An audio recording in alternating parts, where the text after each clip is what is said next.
How you guys doing today? It's Anthony Ganji. Welcome to another episode of Tear Talk. Guys, we are going to cover the Slender Man case real quick. I was going to have some videos, but the biggest concern I have right now is I don't want to get a copyright strike. And sometimes we use these videos, it's hit or miss. But believe it or not, there's a lot here that I think will be covered as we talk about. I got some pictures as well. But you could see videos of all recent updates, folklore, all that stuff. But I got a lot of stuff written down. I'll just may request that if you want to look for further information, go on YouTube. There's just a lot here because this case is pretty much, they went through trial. They were found guilty. But the reason why I was brought back in the news was because Morgan had removed her GPS bracelet. She's on the left. And escaped the group home. And then now they got her back. She went through Cook County, and we'll give that update, and then eventually over to Wisconsin. But there's a lot here. Now, as I was doing my research, I know the center of this is really about mental health and juveniles and how vulnerable they can be. But in this case here, this is a lot deeper than that. I mean, this was premeditated. What happened to Peyton was planned out. And I can't help but see another perspective. I do think, from the lawyers of both sides, Morgan and Anissa, it made sense to push towards the media, to push towards the internet, to push towards Slender Man, which we'll break into who that is. But there's something deeper here. You have one girl who was suffering from mental health concerns, and you got another girl who they said eventually started sharing those mental health concerns. But that's interesting, and again, that's what people came to believe. But when you research this case, I kind of feel that Anissa fed Morgan's delusions, and basically the person that they targeted, Peyton, was someone that even Peyton said, Anissa didn't like me. So even though they say that maybe they eventually started sharing these delusions, which could be the case, and we'll discuss that, of course, but I still feel there's another perspective that maybe Anissa was jealous of the friendship that Morgan had with Peyton. And even though they said they were doing this for Slender Man, I don't know why would Morgan want to pick Peyton unless she was influenced to. And then if you notice, when it came down to the stabbing of Peyton, Anissa is the one that said, go ballistic, go crazy, whatever. She's the one that held her down so Morgan could do it. So, I mean, do you have a shared psychosis, however that is, or do you have someone that really took the lead and took advantage of the other person's vulnerabilities? All right, so before we dive into what happened, let's start with the question that makes this case so haunting. When does a story become dangerous? When does fiction cross over into reality in a child's mind?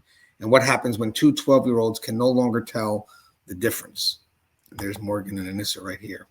This is a story of how an internet myth born on the forum in 2009 traveled through screens and into the minds of two young girls who believed it was real enough to kill for. But it's also a story about mental illness, about the justice system trying to figure out what to do with children who commit unthinkable acts, and about a survivor who crawled out of the woods when she should have died. I'm talking about Peyton. As we go through this case, you'll notice the facts point in multiple directions. The psychiatric experts reach conclusions about mental illness. The victim saw something different in the years leading up to the attack. The interrogation tells conflicting stories about who led and who followed. We're going to present all of it. The folklore that created a monster, the friendship that turned toxic, and the attack that nearly killed. The legal battle over responsibility, and the question we still can't fully answer.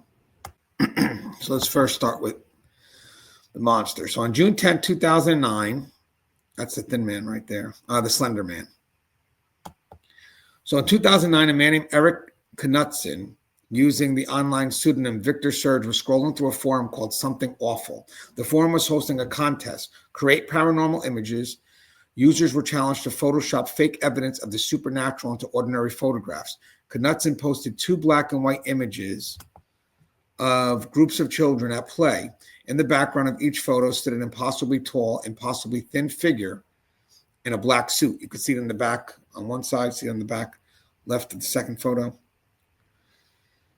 So again, no face, no features, just a blank featureless head where a face should be.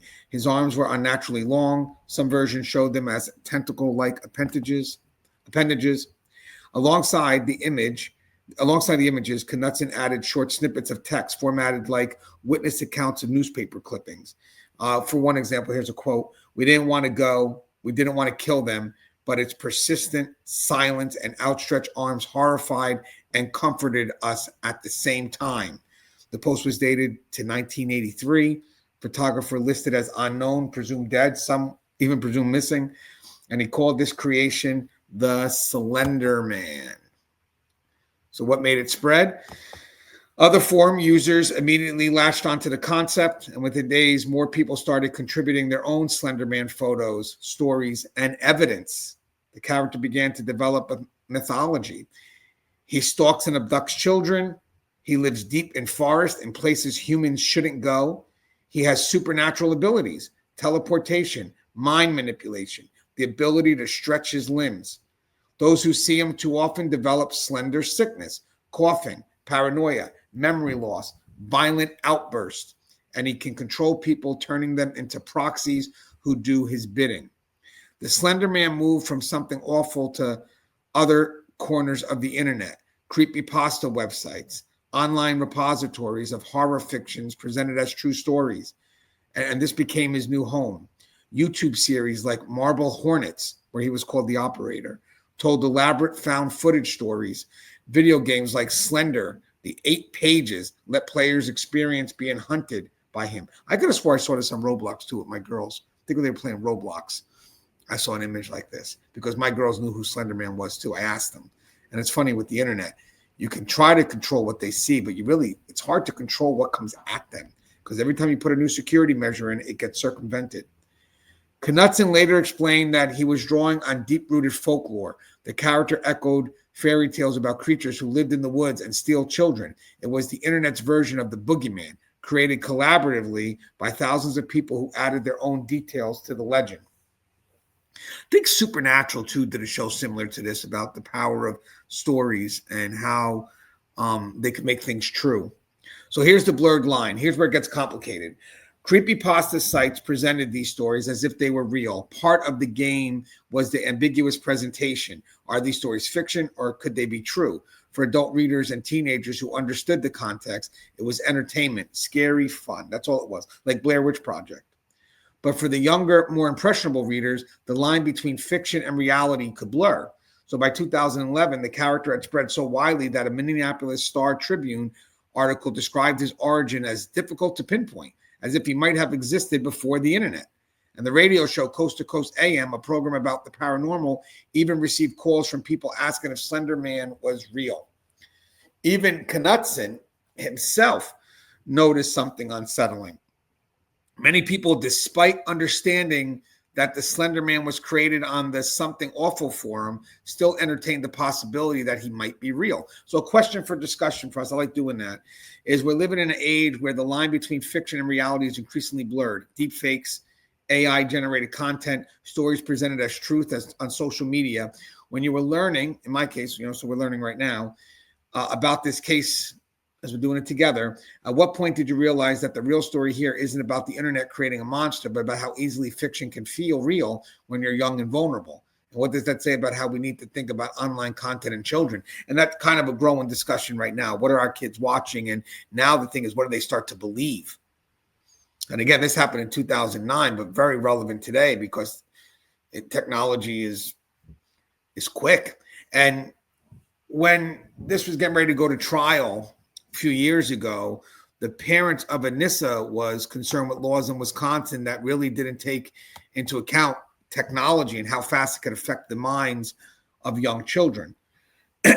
So I want to talk about two girls and a friendship. So here we go. We got Morgan Geyser on the left, Anissa Weir, and she's on the right. So Morgan Geyser was the lonely one.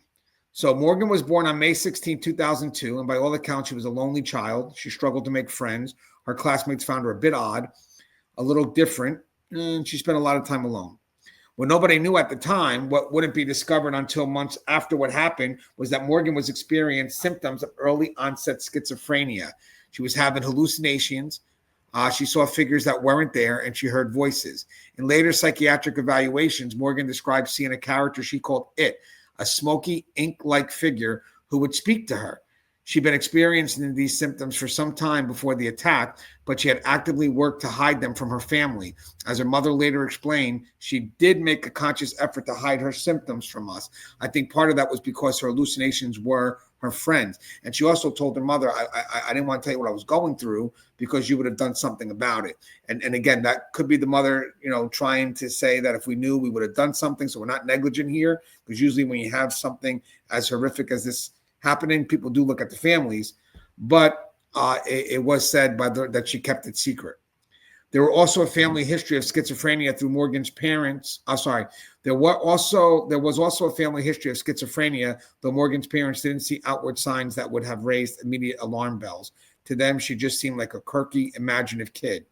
Morgan was vulnerable, isolated, and her grip on reality was already slipping. Now enters Peyton.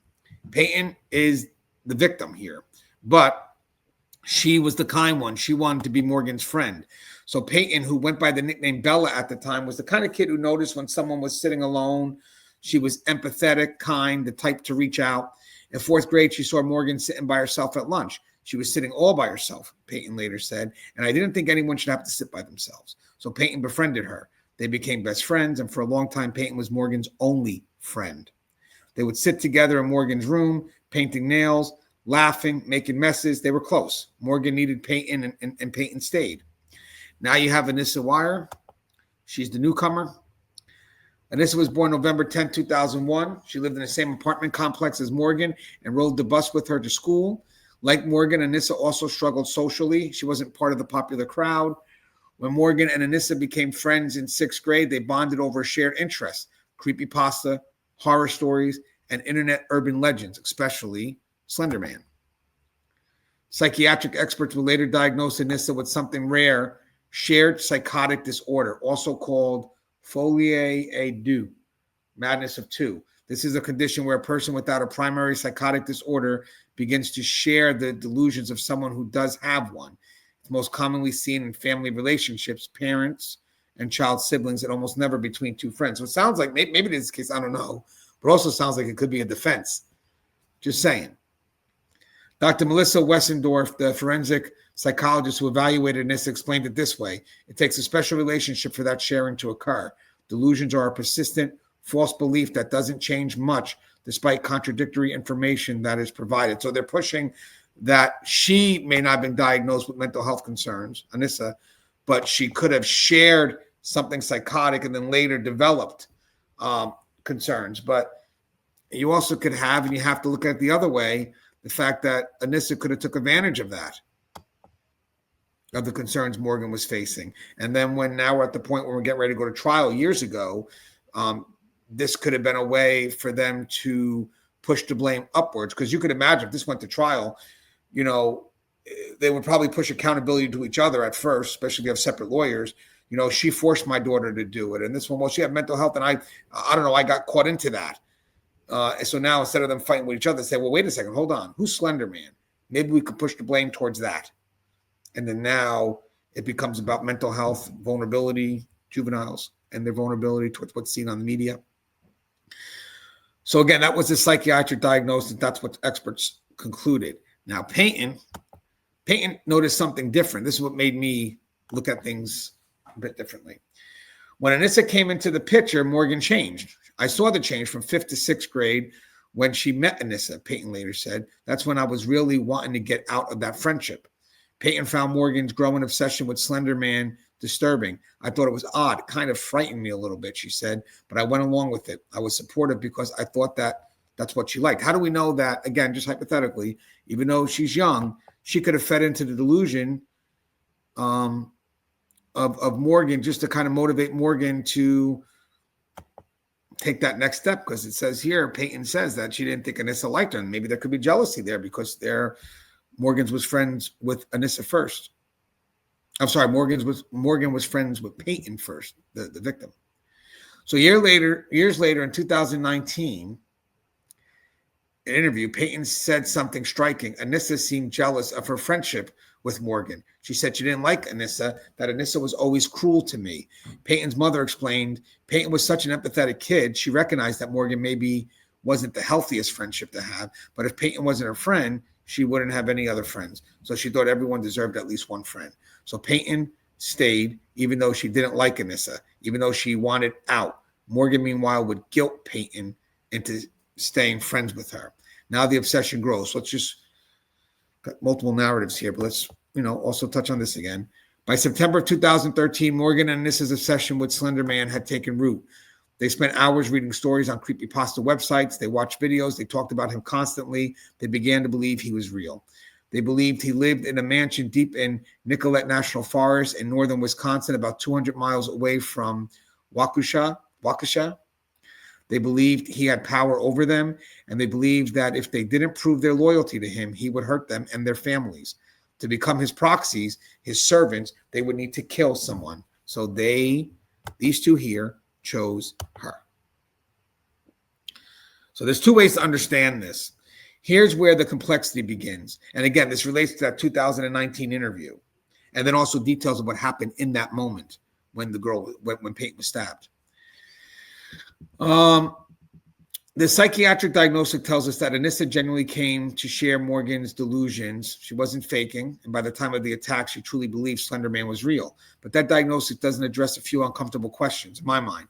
Why didn't Peyton observe jealousy and cruelty? Why did Peyton observe jealousy and cruelty in Anissa? Did Anissa introduce Morgan to Slender Man content specifically because she knew Morgan was vulnerable? When did Anissa's belief in Slender Man begin? In September of 2013 when the obsession started, or later after months of feeding Morgan's delusions? And can someone start by manipulating a mentally ill person and then generally become mentally ill themselves? Got to ask all those questions. The psychiatric diagnosis confirms Anissa was delusional by May of 2014. What it doesn't tell us is whether she was delusional in September of 2013 when the obsession began, or whether something more calculated was happening at the start. So I got to pose a question to us, just for us to answer, get some dialogue in here. This section revealed something deeply uncomfortable. Morgan had schizophrenia, that's clear. Anissa was diagnosed with shared psychotic disorder. She genuinely came to believe Morgan's delusions, but Peyton saw jealousy and cruelty in Anissa before the attack. Can both things be true?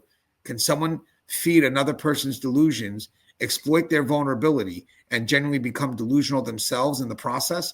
And if so, how do we think about responsibility? That's something for a mental health person to answer right there. Interesting. I mean, again, it gives an area to blame. So on the legal side, they'll 100% agree with it if you're representing Anissa. But I think if you're looking for full accountability, then the lawyers from her side should have fought towards some level. They could have should have fought for some level of accountability that can't be pushed outwards into some Slender Man image. I have a feeling you had one person controlling this relationship and you had the follower, and they both were able to lean on mental illness and the internet. All right, so the plan takes shape. Who proposed it? So according to interrogations, one of the girls first proposed the idea late December of 2013 or early January of 2014. But here's where things get murky. The accounts conflict on who suggested first. Anissa told investigators that Morgan proposed the idea of killing Peyton to become proxies of Slender Man. Remember, this is important, this exchange, because this is where the main accountability comes in. So right off the bat, you got Anissa saying Morgan thought of this. This wasn't me. This was Morgan. Morgan told investigators that Anissa was the architect of the plan. That's what Morgan said. She said she made it seem necessary, and I figured that it was necessary, then I would. And to be honest with you, I kind of believe Morgan a little bit more because Anissa was jealous of her. So Anissa had more of a motive, where Morgan, that was my friend. And I bet you it took some convincing from Anissa to get Morgan to want to do this. Think about what this means. If Anissa is telling the truth, then Morgan, the one with schizophrenia, the one seeing hallucinations, initiated the plan. Her delusions drove everything. Anissa was swept along. But if Morgan is telling the truth, then Anissa positioned herself brilliantly. She made it seem necessary. She was the architect. But when questioned by police, she could say Morgan came up with it. And guys, if Anissa did say this was necessary, that pushes into the belief that Morgan would have, especially as she's having this mental health breakdown. Both accounts serve the person telling them. Morgan's account makes her seem manipulated, and Anissa's account makes her seem like a follower. We don't know which version is true. Maybe both girls genuinely believe their own version. Maybe one is lying. Maybe the truth is somewhere in between. But the planning months, but that matters, that part of the planning. So the planning months, between January and May of 2014, the plan evolved. The girls researched, they looked up information about Nicollet National Forest. They talked about what would happen after, how they would walk hundreds of miles north to find Slender Man's mansion. And again, this could be an effort from Anissa to further the delusion, or they both could be caught in the delusion. But this could be, hey, this is me convincing her to do it. Come on, let me just show you. He does exist. He's here, and then now next thing you know, she feeds into that delusion. And I kind of think Anissa took the lead on this, but, you guys, let me know what you think. So they used code words so no one else would understand. Cracker meant knife. Camping trip meant the woods where they believed Slender Man resided. And in February of 2014, they chose a date, May 31st. During this time, Morgan's hallucinations intensified. She saw it more frequently. And according to psychiatric evaluations, Anissa started seeing Slender Man too. On the bus rides home with Morgan, in the shadows watching them. This is where shared psychotic disorder becomes real, or at least as explained by the psychiatrist from Anissa's side. And Anissa wasn't faking. She genuinely began to see what Morgan saw. The delusion had spread. So look at this. Everything that Anissa is doing is pushing it towards Morgan. So I mean, if I was the parents of Morgan, I'd be like, well, maybe she made my daughter feed into these delusions a little bit more than she would have. But the problem is we're going to wind up going back and forth fighting here, and I can't risk the case going against my daughter 100%. So maybe I'll work with Anissa and we'll talk about what caused this all. Slender Man, the internet, the mental health concerns. So let's push for that so we stay connected, because that divide will push accountability. And maybe Morgan's side was like, you know what? I can't afford losing my daughter if everything goes 100% towards Morgan. So I think Morgan's parents did have the better argument, though. The uncomfortable question. Here's what we don't know. Can you feel someone's delusion, exploit their mental illness, make them believe murder is necessary, and then generally start believing it yourself? Can manipulation turn into delusion? Can you be calculating at the start and psychotic by the end? The psychiatrist's diagnosis says Anissa developed shared psychotic disorder, but it doesn't tell us whether she cultivated Morgan's delusions intentionally before she started experiencing them herself.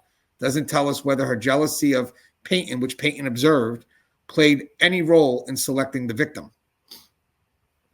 That's the question. How was the victim selected?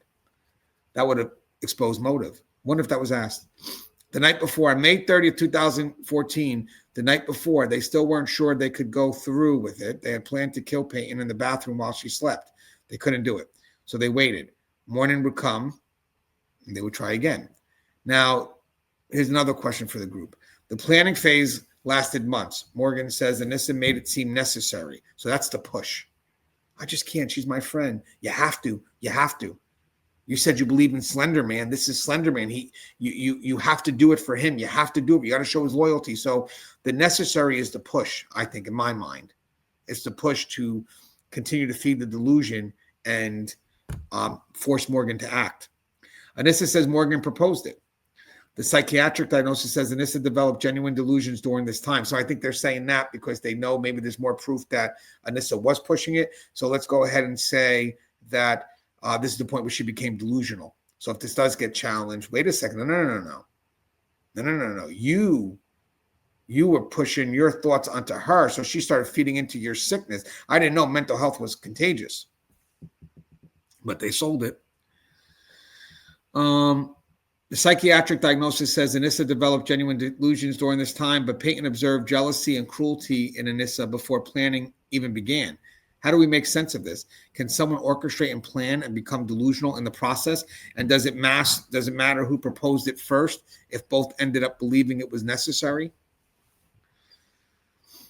All right, so now let's talk about the morning on May 31st, 2014. May 30th. So first, May 30th, May 30, 2014 was Morgan's birthday. The three girls had a sleepover. They went to Skateland, a local roller skating rink. They had fun. Afterwards, they returned to Morgan's house for frozen yogurt. That night, Morgan and Anissa planned to kill Peyton in the bathroom while she slept, but they couldn't do it. The next morning, May 31st, the girls woke up. They played dress up. They ate breakfast. Morgan asked her mother if they could go outside to play. Angie Geyser said yes. It was a beautiful morning in Waukesha. What could go wrong? Morgan suggested they go for a walk in David's Park, a wooded area near home. Peyton didn't think anything of it. They just wanted to go on a walk, and I didn't think much of it. It's just a walk. It's in Waukesha. What bad stuff happens in Waukesha, Wisconsin? As they walked ahead, Morgan secretly showed Anissa the knife she had taken from the kitchen. Once they were deep in the woods, they started playing hide and seek. So here's the setup. It was Anissa who told Peyton to lie down on the ground and cover herself with sticks and leaves to hide. So this is Anissa taking control. But it was really just a trick to get me down there. That's what Peyton later said. This is important. Anissa orchestrated the setup. She created the scenario. She told Peyton what to do. Then you have the attack. Morgan and Anissa had been passing the knife back and forth between them, each hesitant to be the first to strike. Then one of them did. Morgan stabbed Peyton. Then she stabbed her again and again, 19 times. In the arms, in the legs, in the torso. Now, mind you, from what I've read, Anissa held Peyton down and pretty much said to Morgan, go ballistic, go crazy. And I think that's when Morgan was waiting for permission. And that was the permission for Morgan to act. So there's definitely some control here. So again, they stabbed her 19 times in the arms, in the legs, and the torso. Anissa watched and encouraged her. One of the wounds missed a major artery by less than a millimeter, by the width of a human hair. Another pierced Peyton's diaphragm, liver, and stomach. After it was over, Morgan and Anissa told Peyton they weren't going to get help, and they didn't. Instead, they left her there and began walking north towards Nicollet National Forest, where they believed Slender Man's mansion was located. They were going to become the proxies. So understanding the roles. Let's be clear about what happened in those woods. Anissa orchestrated the setup. She told Peyton to lie down. She created the scenario for the attack. Morgan wielded the knife. She was the one who actually stabbed Peyton 19 times, and Anissa encouraged her. Multiple sources confirm Anissa egged Morgan on during the attack. The psychiatric explanation says both girls were delusional. Both believed Slender Man was real and that their families would die if they didn't do this. Morgan, with her more severe schizophrenia, wielded the weapon. Anissa, caught in shared psychosis, encouraged her because she too believed it was necessary. Both were victims of their own minds. But here's what that explanation doesn't fully address. Why did Anissa set up the scenario but not pick up the knife? Why did she pass the weapon back and forth with Morgan but ultimately let Morgan be the one to do it? Why did she encourage from the sidelines rather than participate directly? Because it was Morgan that did the whole stabbing, not Anissa didn't stab her once out of the 19 times. Was it because she was less severely delusional, still psychotic, but with more of a grip on reality? Or was it because she understood on some level that the person who wields the knife bears more responsibility? And we don't have a definitive answer. But now you got the survival. So Peyton, she should have died. Instead, she got up, grabbed onto trees for support, and stumbled towards a path. She goes, I got up, grabbed a couple of trees for support, I think, and then I just walked until I hit a patch of grass where I could lay down. I couldn't focus much because my body was working so hard to keep itself alive. It was probably like vision isn't really a priority right now. A cyclist found her lying on a path, bleeding out, drifting in and out of consciousness, and he called 911. Paramedics arrived and couldn't believe she was still alive. Before she was taken into surgery, Peyton was able to communicate the names of her attackers to police. She underwent 6 hours of emergency surgery. Doctors told her family that her survival was miraculous. One of the stab wounds had come within a fraction of an inch of severing a major artery. If it had, she would have bled out in minutes, but she lived. Now you have the arrest. Meanwhile, Morgan and Anissa were walking along Interstate 94 trying to get to Nicollet National Forest. They stopped at a Walmart to wash the blood off their hands. Then they kept walking. Police found them hours after the attack about 5 miles from David's Park. They were still walking towards the forest, and they did have the knife. When questioned, both girls were calm. Morgan showed little remorse.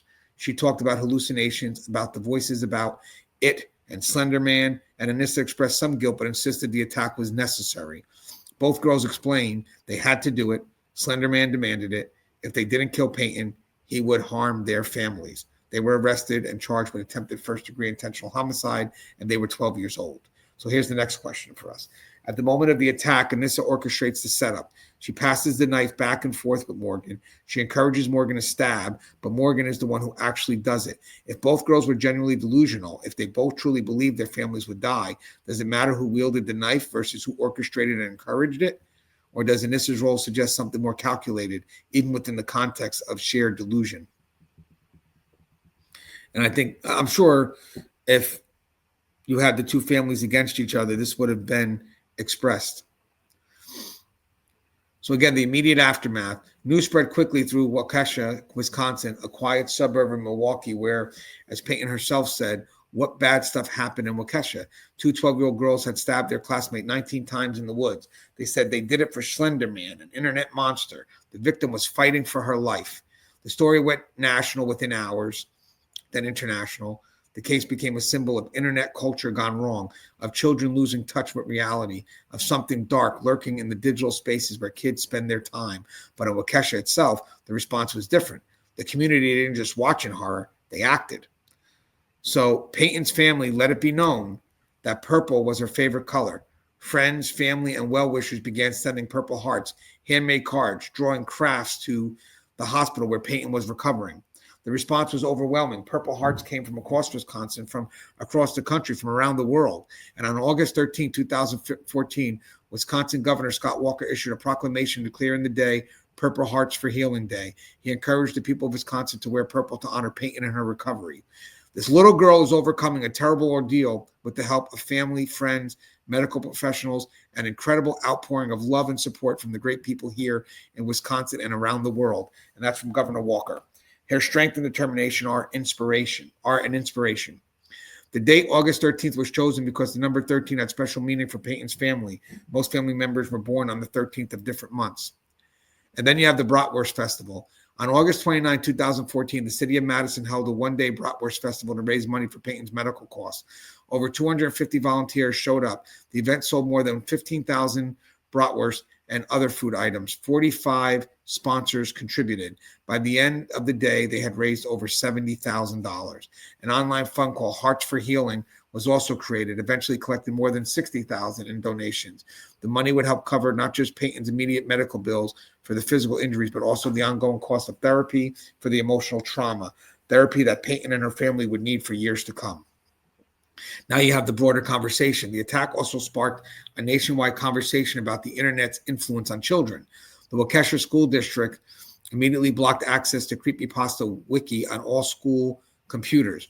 Russell Jack, Waukesha's police chief, called the case a wake-up call for all parents, saying the internet is full of information and wonderful sites that educate and entertain, but it can also be full of dark and wicked things. So the creator responds. This is Eric Knudsen. He's the one that created Slender Man. On June 5th, 2014, less than a week after the attack, Eric Knudsen, the man who created Slender Man, released a statement. I am deeply saddened by the tragedy in Wisconsin, and my heart goes out to the families and those affected by this terrible act. He gave no further interviews on the matter. The Creepypasta Wiki administrators also responded. They emphasized that the site was a literary website for fiction, that they did not condone violence, and that the attack was an isolated incident that didn't represent the Creepypasta community.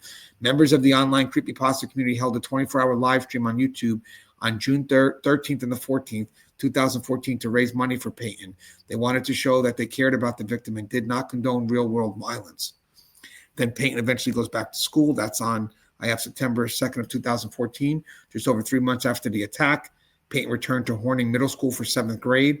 Her family spokesman, Steve Lyons, described it as an exciting and major step in her recovery. I say that we're in the first few chapters of a very long book, he said, but the chapters are getting better and better. Peyton was happy to do what 12-year-old girls like doing again.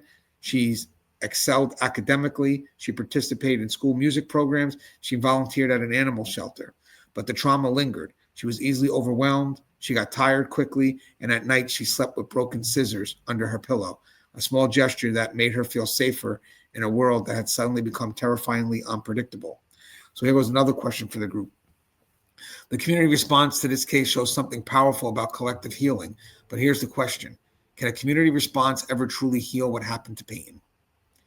And how do we balance the community's need to understand what went wrong with the need to protect the privacy and dignity of everyone involved, including two mentally ill children who committed a terrible act? And we're seeing that a lot lately with juvenile justice, especially in the case of Marie that I covered.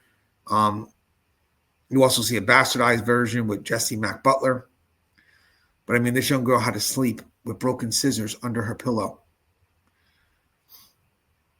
Remember, justice also has to deal with healing for the victim. So you have accountability and then rehabilitation for those that did it. Excuse me. Whoa. Rehabilitation for those that did it. And then you have to have the healing. So it has to be all three. So here's the labyrinth, the bit of a maze here. Will they be charged as adults, these two, Anissa and Morgan? So under Wisconsin law, anyone 10 years or older charged with attempted first-degree intentional homicide must be charged as adults. There are no exceptions. So Morgan Geyser and Anissa Weir, both 12 years old at the time of the attack, found themselves in adult court facing the possibility of decades in prison. And this was a problem for the parents of both the accused.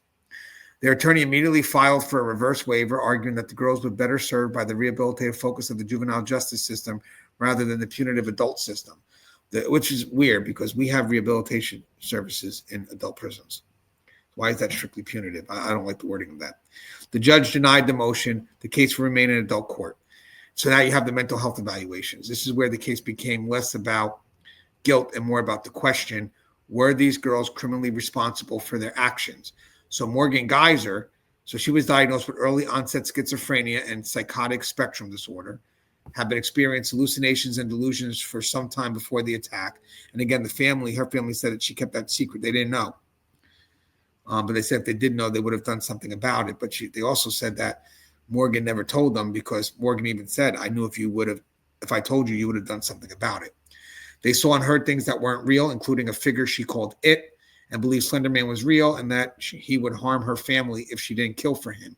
During police interrogations, she displayed little empathy or remorse.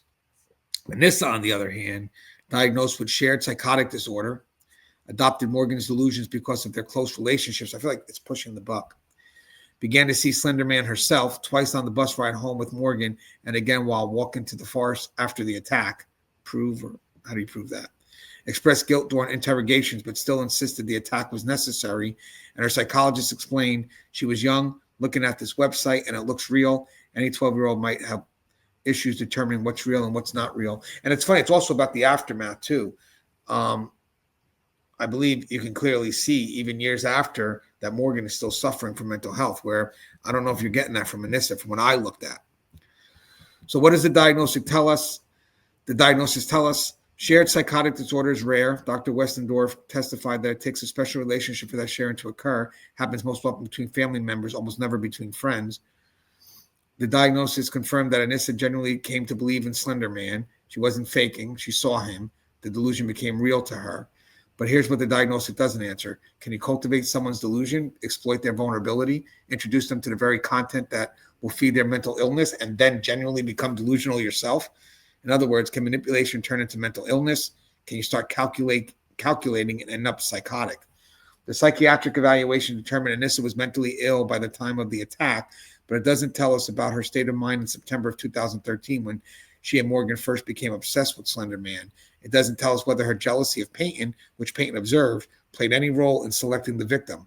And it doesn't explain why she orchestrated but didn't directly participate in the stabbing. Mental illness and manipulation aren't mutually exclusive. Someone can be both delusional and have understood on some level how to position themselves advantageous in the advantage.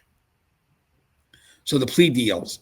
Both girls decided to plead guilty, but argue they were not criminally responsible due to mental illness. So this pushes away from the accountability exchange that probably would have not worked in their benefit. So then they push something that they all could agree on.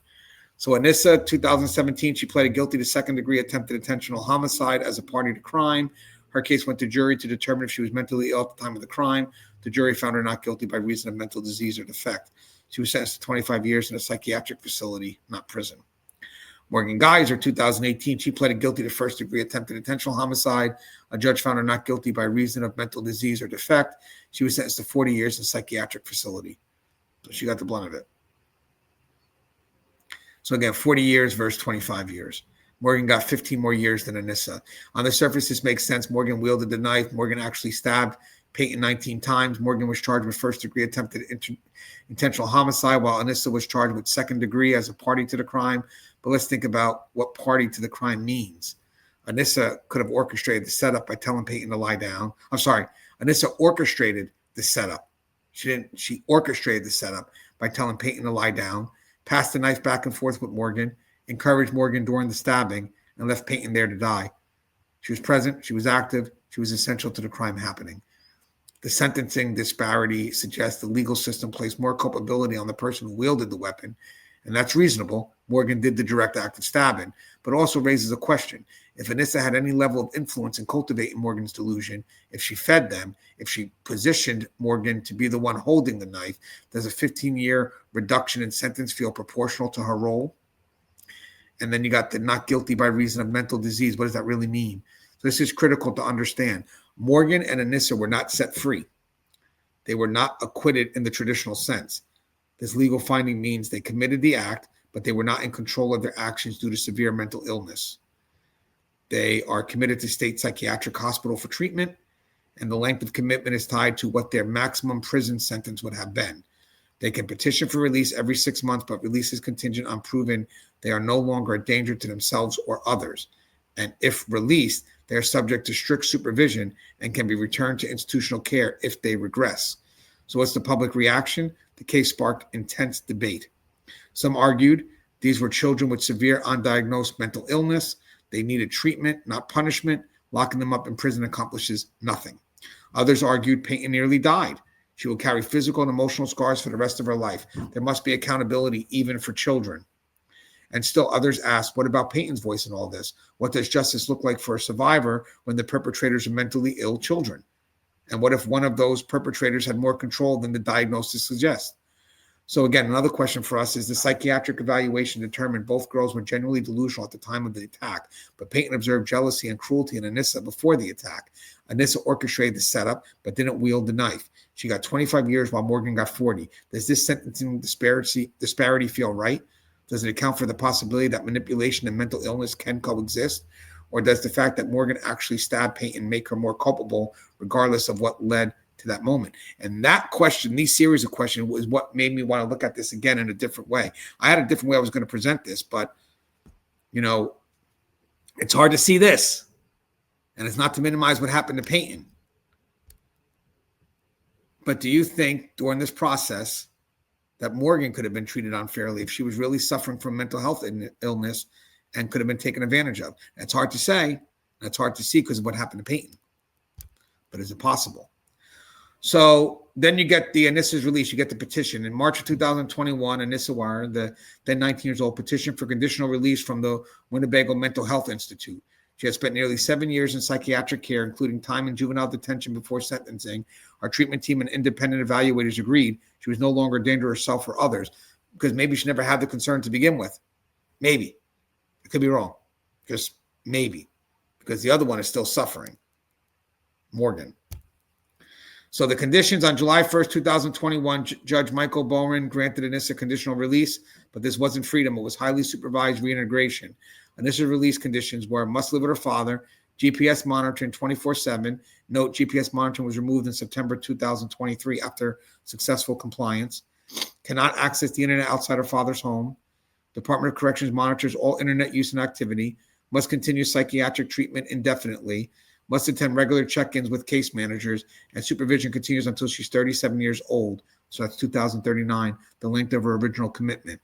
If she violates any of these conditions, she can return to institutional care immediately. And this is a statement in a petition. Anissa wrote, I'm sorry and deeply regretful for the agony, pain, and fear I've caused, not just to Peyton, but to my community as well. I hate my actions from May 31st, 2014, but through countless hours of therapy, I no longer hate myself for them. What about her influence on Morgan? That could be in there too. Maybe if she truly had concerns and they truly wanted to take her accountability, how come there was nothing directly to Morgan? Why? Because that would admit fault, admit accountability. So, a bit of a success story here. As of 2025, Anissa is living under supervision. She has maintained her conditions. There have been no reported violations of incidences. Her GPS monitoring was removed in 2023 after 2 years of successful compliance, and she remains under state supervision and will continue to be monitored until 2039. So again, two ways to see this here. Here's what makes Anissa release so complicated to evaluate. On one hand, it's evidence that the system worked. A severely mental ill child received intensive psychiatric treatment for 7 years. The shared psychotic disorder resolved once she was separated from Morgan and received proper care. She showed genuine remorse. She complied with all conditions. She's been successfully reintegrated in society under supervision, and this is rehabilitation in action. On the other hand, think about what we know. Peyton said Anissa seemed jealous and was cruel to her. Anissa orchestrated the setup of the attack. Anissa encouraged Morgan during the stabbing. Anissa told police Morgan proposed the plan, while Morgan said Anissa made it seem necessary.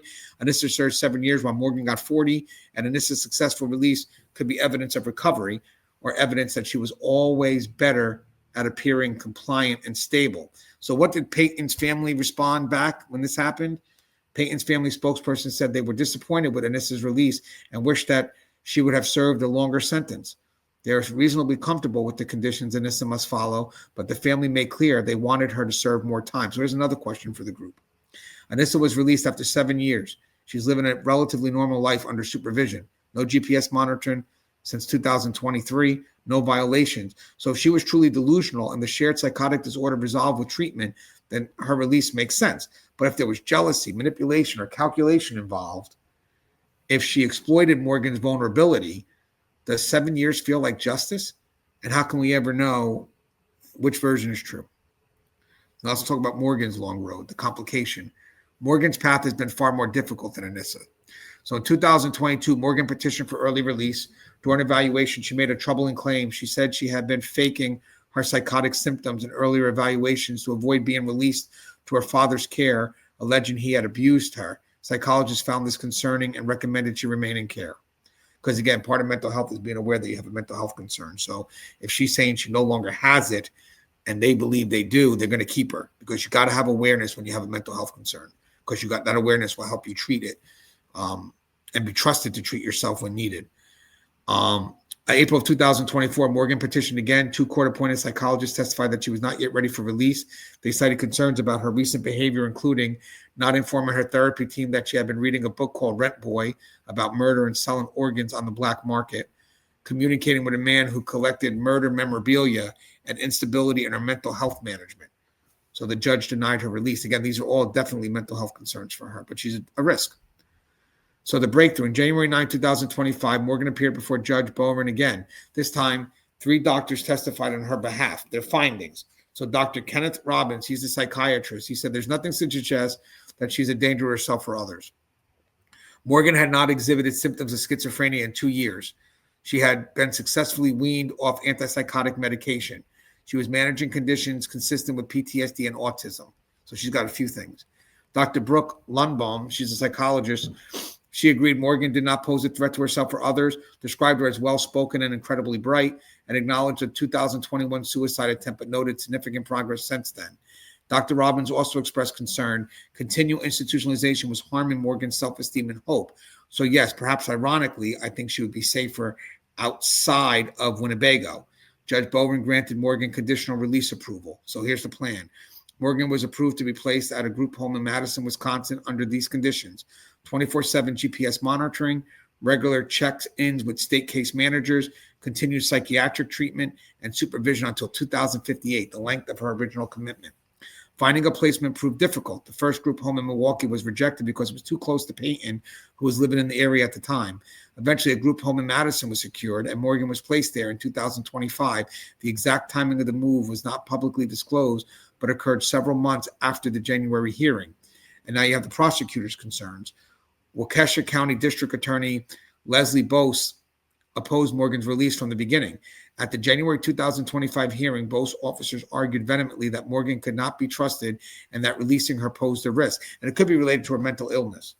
When Morgan was approved for release, both publicly stated not only should she have been in custody from 2014 forward, but also we argued vehemently that she should not be released. These concerns would prove prescient. The complicated question. Morgan had schizophrenia, a chronic lifelong condition that requires ongoing management. She was the one who actually held the knife and stabbed Peyton 19 times. She showed little remorse during interrogation, but she was also 12 years old and she was severely mental ill. Her delusions were real to her.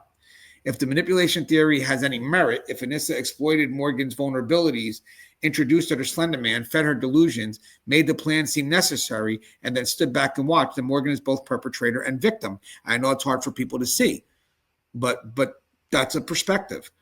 If the shared delusion theory is entirely accurate, if they both were genuinely psychotic with no manipulation involved, then Morgan was simply the more severe ill one, the one whose psychosis was strong enough to pull someone else into it. So here's a question for the group.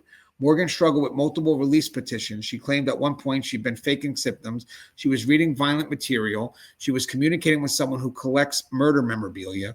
Finally, doctors said she was stable and released her. But schizophrenia is a lifelong condition. So here's the question. At what point is someone with severe mental illness ready to re-enter society? And does the fact that Anissa was released smoothly while Morgan struggled suggest Morgan was more dangerous or that Morgan was less skilled at appearing compliant? So if Morgan is not ready to be released, maybe Anissa really shouldn't be. Maybe Anissa just knows how to play the system a bit better. So now you have Peyton's voice to physical recovery. There she is. Peyton spent weeks in the hospital. She underwent 6 hours of emergency surgery to repair damage to her heart, liver, stomach, and pancreas. She had to relearn how to breathe on her own, how to communicate. She said, I wrote on whiteboards to communicate because I couldn't speak much. I had the intubation tubes in my lungs because I couldn't breathe on my own for a while. When she was finally released, she had 19 stab wound scars across her arms, legs, and torso, 25 scars in total, according to her mother. And then you have the emotional recovery. Peyton returned to school later in 2014. She tried to rebuild her life, but the trauma was inescapable. She faced whispers, stares, and unwanted attention. She struggled to trust people, even family members. And for years, she slept with a pair of broken scissors under her pillow, a small gesture that made her feel safer. She had to process not just the physical attack, but the emotional betrayal of being targeted by her best friend. A little nervous about those small scissors under the pillow. Wonder if parents knew of that. In October 2019, Peyton gave her first and only major interview to ABC 2020. She was 17 years old. She spoke about her scars. I've come to accept all the scars that I have. It's just part of me. I come to accept all the scars I have. It's just part of me. I don't think much of them. They will probably go away and fade eventually. She spoke about her recovery. Without the whole situation, I wouldn't be who I am. I have the life I have now. I really, really like it, and I have a plan. I didn't have a plan when I was 12, and now I do because of everything that I went through. She spoke about forgiveness. I really like Morgan's mom, Angie. She seems like a really nice lady. I've forgiven her. But when asked about Morgan herself, Peyton was clear. I think she got what she deserved. I want to stay as far away from her as possible because that's the person she would probably be the most scared of. What Peyton observed about Anissa, this is crucial. In that same 2019 interview, Peyton described meeting and befriending Morgan in 4th grade to help her feel less alone. And then she said that this about Anissa. She seemed jealous of Peyton and Morgan's friendship. Peyton also said that Anissa was also cruel to me. These observations came from before the attack, before Peyton knew what was being planned. This was what Peyton saw in the years leading up to May 31st, 2014. So her future, Peyton graduated high school with honors. The attack inspired her to purpose a career in medicine. She wanted to help people the way her doctors helped her.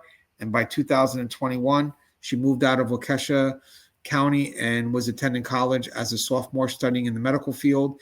And she has chosen to live privately away from the spotlight. She has asked that people remember her survival, not the tragedy. And what's her family statement? When Morgan escaped from her group home in November of 2025, Steve Lyons, a spokesperson for the Lutner family, issued a statement. Peyton Lutner and her family are aware of the most recent situation regarding Morgan Geyser. Peyton and her family are safe and are working closely with local law enforcement to ensure their continued safety. The family would like to thank all of the law enforcement entities involved in the efforts to apprehend Morgan. and the Lutner family also wish to thank the outpouring of support from family, friends, and well-wishers who have contacted them during this difficult time. So a question for the group is, Peyton is the only person in this case who isn't mentally ill, who wasn't delusional, who saw both Morgan and Anissa clearly before the attack. She said Anissa seemed jealous and was cruel to her. She didn't like Anissa. These are observations from years before the attack. Should we weigh Peyton's pre-attack observations more heavily than the post-attack psychiatric evaluations? There could be motive. Or is it possible that both things are true, that Anissa was cruel and jealous and also generally became delusional? All right, guys, this brings us to the escape on Saturday, November 23rd, 2025. So around 8 p.m., Morgan Geyser, now 23 years old, and this is who she was with, but Morgan's on the right. She left her group home in Madison, Wisconsin with a 43-year-old man named Chad Mecca. She identified Chad Mecca as transgender. And there's Morgan there.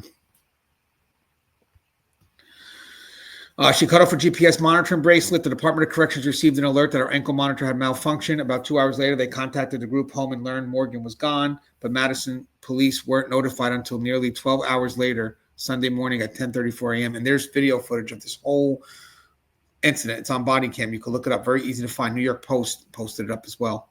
The search. Madison police issued an alert with Morgan's last known location and a surveillance photo. They warned that she was missing and potentially dangerous. Her attorney, Anthony Cotton, released a video statement urging Morgan to turn herself in.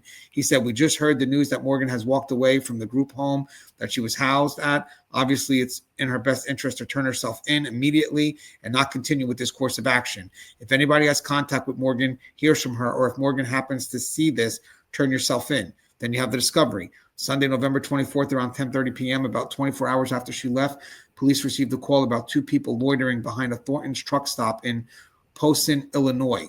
Poston is about 25 miles south of Chicago and about 170 miles south of Madison. Officers arrived and found Morgan and Chad Mecca sleeping on the ground. And this is both of them there. When asked for identification, both initially gave false names. According to police, Morgan eventually stated that she didn't want to tell officers who she was because she had done something really bad and suggested that officers could just Google her name. And they were both taken into custody without incident. You can see, again, that whole video, the body cam footage. Just look it up. It's there. The aftermath. Morgan was held at Cook County Jail and appeared in court for an extradition hearing. She waived extradition and was returned to Wisconsin custody. Chad Mecca was charged with criminal trespass and obstructing identification. He was later released, and according to Mecca, who spoke to reporters, he didn't want Morgan to be alone, so the two of them took a bus from Madison to Chicago and eventually just started walking. So the questions: how did Morgan escape so easily? Why was there such a significant delay in notifying police? What was her plan? Prosecutors expressed alarm at the lack of communication and the ease with which Morgan was able to leave. Waukesha County District Attorney Leslie Bose said her office fully supports a petition to revoke Morgan's conditional release and return her to full-time institutional care. And as of now, the investigation is ongoing. Dane County officials will decide whether to file criminal charges related to the escape. The Wisconsin Department of Health Services has filed a petition to revoke Morgan's conditional release, and Morgan's future right now is uncertain. But what this reveals: Morgan was on supervised release for only a few months before fleeing across state lines. This is exactly what prosecutors feared. Meanwhile, Anissa has been living under supervision since 2021 with no violations. Her GPS monitoring was removed in 2023. She's been complying with every condition. This disparity tells us something, but what? One interpretation: Morgan's more dangerous because she's more severely mentally ill. Schizophrenia is unpredictable. And Anissa's shared psychotic disorder resolved. Ain't that funny? The system correctly identified who needed more restrictive conditions. Another interpretation: Morgan is more impulsive and less calculating. Anissa is better at following rules, better at appearing stable, better at convincing evaluators she's not a threat, better at planning, maybe. Morgan's escape doesn't necessarily prove she's more dangerous. It might just prove she's less skilled at navigating the system. If you see these two things we just said in comparison, it kind of makes you think maybe she did plan and Morgan just reacted. Because could Morgan have done this plan on her own or thought of it on her own? And again, it connected to someone that she valued, that she thought was important, and the other one had no value for it and was actually jealous. So again, question for the group: is Morgan escaped within months of release? Anissa has had 0 violations in 4 years. One explanation: Morgan is more dangerous because of her chronic schizophrenia. Another explanation: Anissa is better at appearing compliant and stable. Which interpretation do you believe? And does your answer change depending on whether you think Anissa manipulated Morgan or generally shared her delusions? So here's the closing unanswered questions for everyone as we wrap up. I hope I gave you exactly what you guys wanted to deep dive into this. This case doesn't have a neat ending. It doesn't wrap up cleanly. Morgan is back in custody. Anissa is living under supervision. Peyton is trying to build a life away from all of this. And Slender Man, well, he's still out there on the internet, still being shared, still being reimagined by new users who add to his mythology. Eric Knudsen, the man who created him, said in 2014, "I'm deeply saddened by the tragedy in Wisconsin, and my heart goes out to the families of those affected by this terrible act. But here's the thing. Slender Man didn't do this. Morgan and Anissa did. So what do we know for certain? Morgan has schizophrenia, a chronic severe mental illness. Anissa was diagnosed with shared psychotic disorder. Morgan wielded the knife and stabbed Peyton 19 times. Anissa orchestrated the setup and encouraged Morgan. Peyton observed jealousy and cruelty in Anissa before the attack. Morgan says Anissa made it seem necessary. Anissa says Morgan proposed the plan. Morgan got 40 years. Anissa got 25 years. Anissa was released after 7 years with no violation. Morgan escaped within months of release. What we don't know, who was really in control? Was it Morgan, the severely mental ill girl whose delusions were so powerful they pulled Anissa into them? Or was it Anissa, who saw a vulnerable friend, introduced her to Slender Man, fed her delusions, made murder seem necessary, and then stood back and let Morgan do it? Or was it both? A perfect storm where manipulation turned into genuine mental illness, where Anissa started calculating but ended up psychotic. The psychiatric diagnosis tells us Anissa was delusional by May of 2014, but it doesn't tell us whether she was delusional in September of 2013 when the obsession began. Peyton's observation tells us Anissa seemed jealous and was cruel.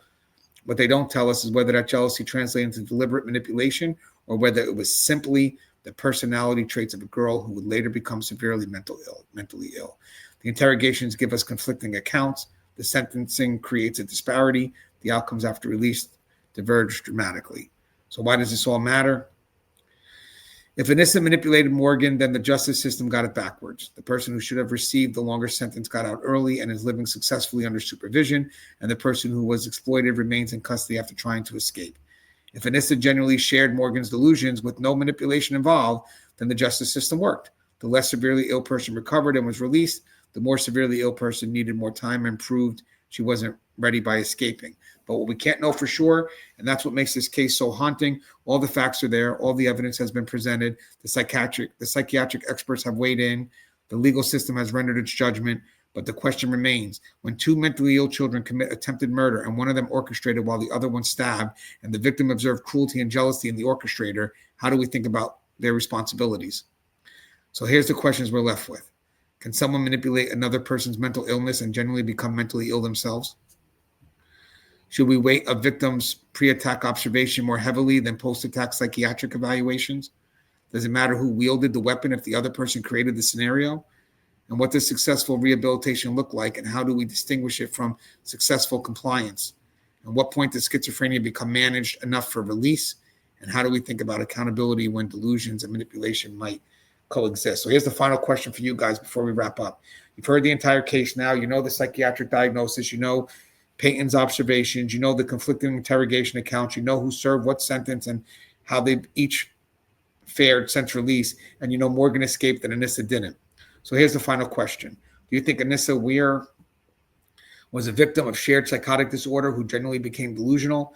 Or do you think she exploited Morgan's mental illness, fed her delusions, and positioned herself as the less culpable party? Or is the truth somewhere in between? That she started with jealousy and manipulation, but generally became mentally ill in the process? And if we can't know for sure, what does that mean for justice? Guys, if you like the content, please feel free to buy me a cup of coffee. I have a link to that in the description, as well as my top of my page on YouTube. And there's a lot of information here. Hopefully it can encourage some comments and just to kind of keep dialogue going. As always, guys, stay safe.